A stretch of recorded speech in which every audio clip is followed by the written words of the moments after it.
Bonjour à tous, on se retrouve pour la Dog Attitude sur Radio de la Save. Aujourd'hui, je vais vous parler des chats, et plus précisément du stress chez les chats. Et oui, même nos chats peuvent stresser, c'est incroyable, mais c'est vrai. Chez le chat, des changements dans l'environnement, dans la routine quotidienne, des odeurs étranges, des bruits stridents, une litière souillée, l'absence de certains membres de la famille ou l'arrivée d'un enfant, d'un nouvel animal sont autant de sources de stress pour notre chat. Dans le cas de l'adoption d'un nouvel animal, par exemple, le chat ne pourra pas vraiment l'éviter s'ils ne s'entendent pas au départ. S'ils ne peuvent pas l'éviter, cette source de stress, le chat va devenir anxieux, ce qui peut poser un certain nombre de problèmes de santé ou de comportement, ou les deux en même temps. Donc, quelles sont les manifestations du stress chez nos chats ? Ils expriment le stress différemment selon leur personnalité. Chez le chat extraverti, qui devient soudainement nerveux, ou s'oppose assez facilement quand quelque chose le stresse. Par contre, on ne pense pas forcément à l'anxiété chez le chat timide, qui reste immobile pendant de longs moments. Les manifestations fréquentes du stress chez le chat, c'est en fait la malpropreté, le marquage urinaire, les léchages excessifs et les automutilations. Oui, il y a certains chats qui peuvent se manger la queue et se faire très mal. Il y a aussi le chat qui reste immobile, caché. C'est aussi une manifestation du stress. L'agression contre l'homme ou d'autres animaux, les miaulements plus en plus fréquents, une perte d'appétit ou au contraire une augmentation de l'appétit, un état de vigilance permanent. Voilà, tout ça, c'est des signes de stress. Tous ces symptômes peuvent aussi apparaître en cas de maladie. Donc il vaut mieux consulter quand même un vétérinaire rapidement pour écarter en fait tout problème de santé. Donc il y a des maladies liées au stress, un peu comme chez l'humain. La vessie est l'organe cible du stress chez le chat. La malpropreté serait donc un des premiers symptômes de l'anxiété.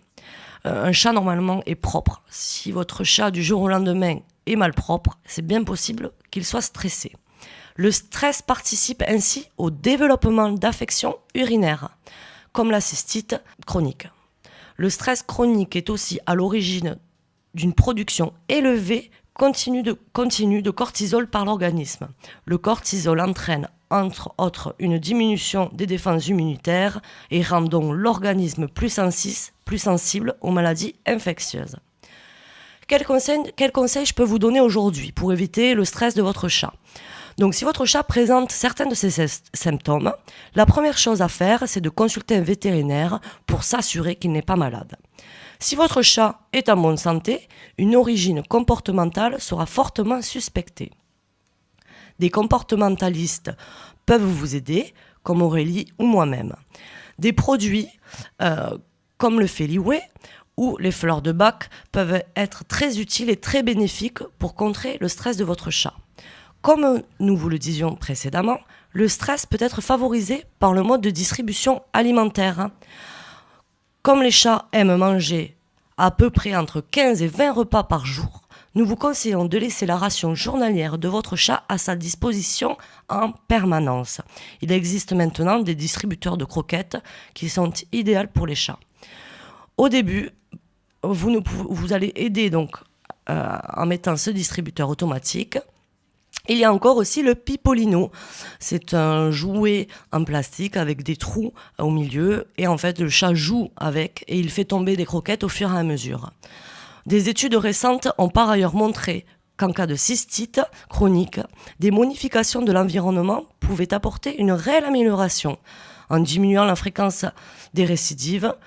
Les conseils donnés sont donc éviter de punir le chat, lui donner une alimentation premium sous forme de pâté, semi-humide, d'augmenter sa consommation d'eau, exemple une fontaine à eau, de changer sa litière pour une litière agglomérante non parfumée, de mettre à disposition des lieux pour grimper, des postes d'observation et des postes de repos en hauteur, de mettre à disposition des griffoirs, de laisser la télévision ou la radio allumée en l'absence des propriétaires, de passer un peu plus de temps à s'occuper de son chat, à jouer avec lui.